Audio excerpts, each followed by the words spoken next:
There, it's October 9th, Tuesday, 2018, and welcome. This is a continuation of my original video, another continuation, I've done a few, of orthostatic blood pressures and how the ME patient can get their foot in the cardiologist's door. Okay, I'm going to give you a warning. Yes, I am outside. And I am a patient 28 years. I know what I can and can't do. And on a good day, I can take my dog here on a walk around the neighborhood. Some of you newer patients are probably still trying to work out at the gym, still trying to work that last day of the week, you know, that last one day a week. You're putting the nails in your own coffin. So I don't suggest you do this. It takes a long time to learn what you can and can't do. And I know what I can and can't do. And I know after this, when I go in, I sit right down and put my feet up. I don't wait for the crash. I do a lot of preventing of the crash. Okay, so there's my advice. I'm actually also doing my own little experiment here to see how well this new therapy is working that the cardiologist prescribed. Okay, he prescribed midodrine. I will tell you exactly the words I used on this video to the cardiologist, and I've been going to this particular cardiologist for 4 years. I went in with an abnormal EKG that had ischemic changes in the inferior leads. You know, he knew the whole history, the orthostatic hypertension, you know, and he offered meds before, and I said, no, Florinef didn't work. I'll just keep my fluids and salt, and he suggested compression stockings. So I got some compression stockings. Although here in Florida, it's really hot to wear them outside a number of months of the year. I actually wear them at night with the central air because it's so cold in the house. Anyway,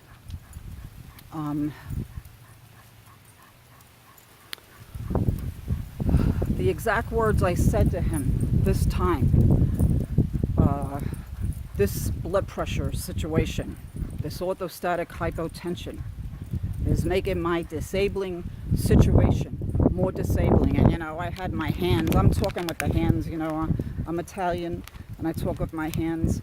So, you know, my hands are, you know, like this. And he says, okay.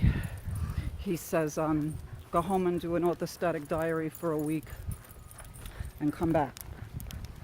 So I actually did it 2 weeks. I couldn't get there in a week. So I did the orthostatic diary, and we'll go over that. And when he saw the numbers, he says, oh yeah, these numbers are low. So he prescribed for me. He prescribed a drug called midodrine. And the lowest dose, he says, we're going to start at the lowest dose, 2.5 milligrams. And for me to continue the orthostatic diary, and in a month I'll come back and we'll go over it. He also ordered event monitoring, which I'm wearing. Today's the last day. It's the last day. I send the device back to the company tomorrow. And he ordered another echocardiogram, which actually the results were a little better than the one 4 years ago that he did. So I was happy. I'm waiting for the final report. They're gonna have the final report on my next appointment. Remember, I don't recommend you do what I'm doing. Okay. I'm a patient 28 years. I know what I can and can't do, and I can do this. And you know how it is. Us ME patients, we have cabin fever. We feel like we're in jail. And I do live a little on the edge. When I can get out, I'm getting out. I'm breaking out of jail. Okay, so orthostatic pressures. You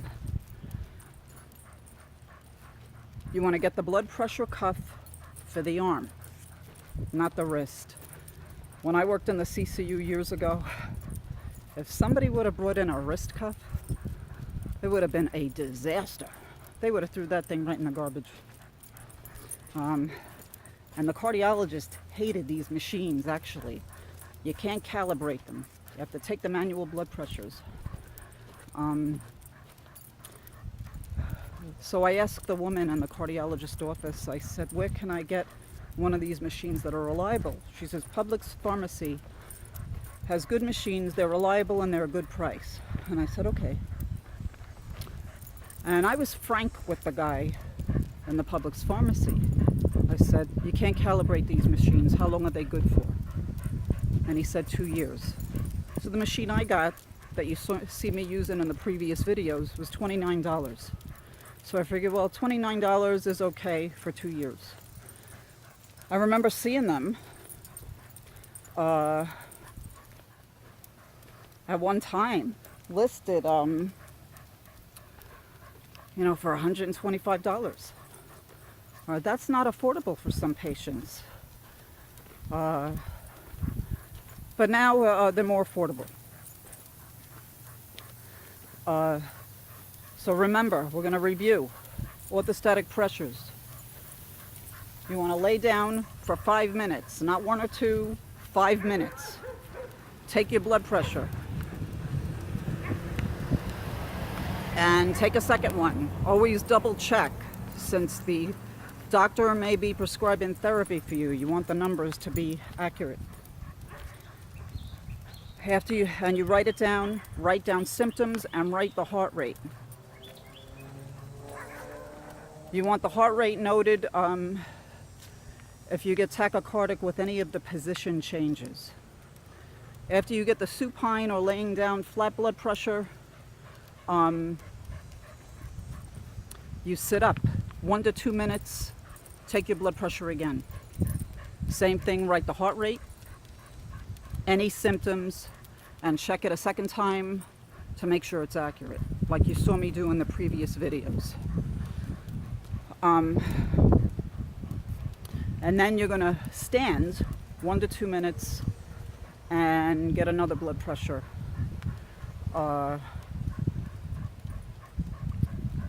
2 blood pressures. Make sure you write it down. Write down the heart rate change, especially with the standing. Okay, you want to see if you're getting tachycardic or increase in the heart rate on standing.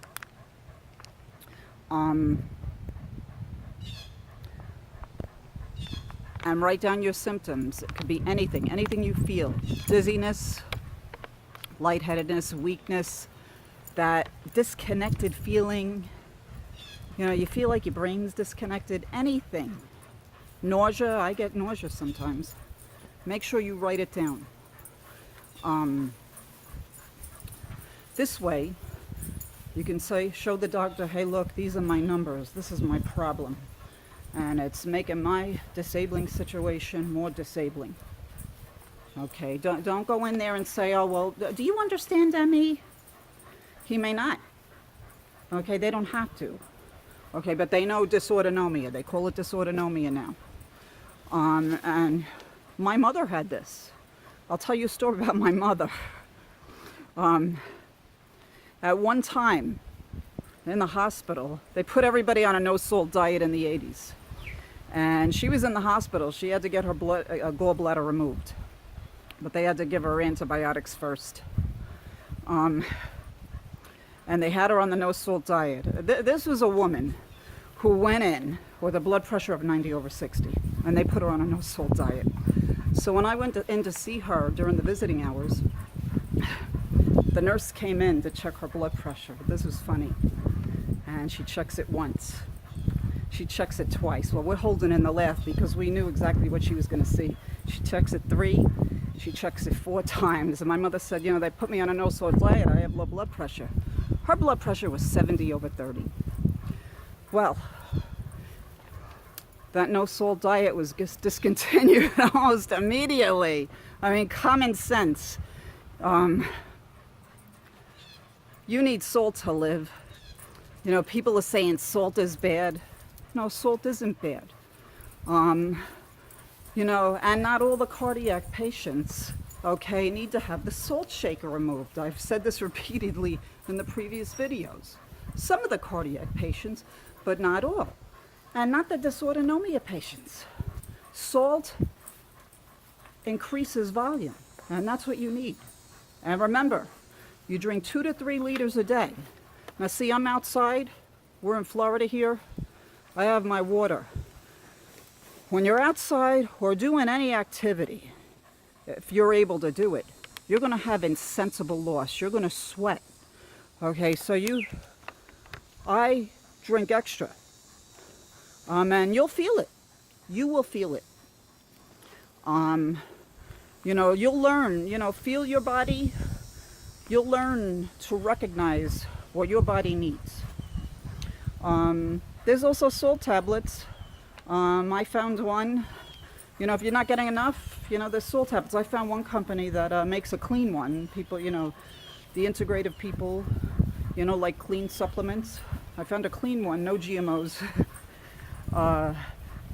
And they give a 20% discount to people with dysautonomia related problems, also EDS and cystic fibrosis. Runners have to use them. You know, run long distance, they have a lot of insensible loss. So they have to replace those electrolytes along with the water. Well, I have to say, not bad. This midodrine is actually working.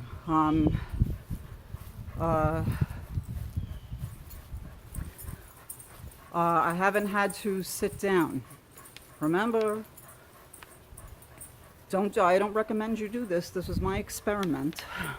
If you're new, you don't know your parameters yet. You don't know your parameters, you're pushing and crashing and because correct criteria still isn't totally out there. So, you know, there's practitioners telling patients to exercise. No. No.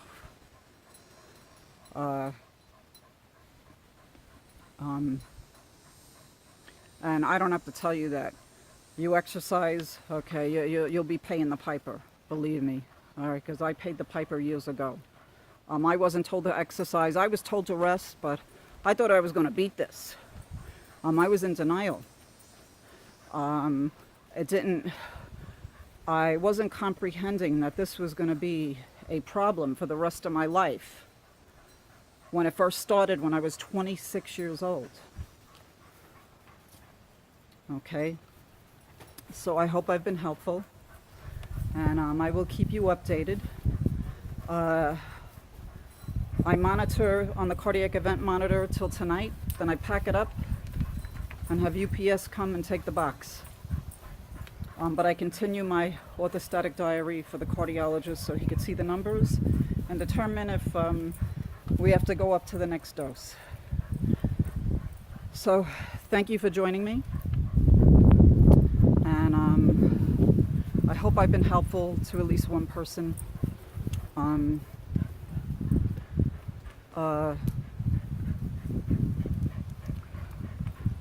So have a good day, and I love all of you, and God bless.